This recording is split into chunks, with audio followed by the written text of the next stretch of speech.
Welcome to another mini blog. আজকে আমি তোমাদের সাথে যে রান্নাটা শেয়ার করব এটা কিন্তু খুব সহজ পদ্ধতিতেই হয়ে যায়। তো চলো কিভাবে রান্নাটা করলাম সেটাই তোমাদের সাথে শেয়ার করি। প্রথমে কড়াইতে তেল গরম করে নিয়ে তার মধ্যে তেজপাতা, এলাচ, দারচিনি সমস্ত কিছু দিয়ে রসুন কুচি দিয়ে দিতে হবে। তারপর দিতে হবে পেঁয়াজ কুচি আর লঙ্কা কুচি।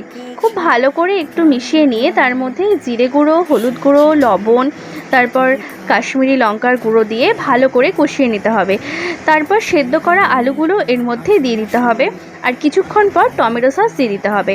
বলে রাখি তোমরা কিন্তু এখানে ডিম সেদ্ধও দিয়ে দিতে পারো। তো যাই হোক, তারপরে আমি এর মধ্যে একটু পনির মশলা অ্যাড করেছিলাম।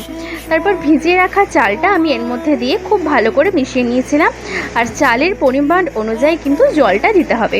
তো তারপরেই তৈরি হয়ে যাবে এরকম ঝরঝরে পোলাওয়ের মতন একটা সুন্দর রেসিপি। খেতে কিন্তু খুব টেস্টি হয়েছিল। চলো টাটা।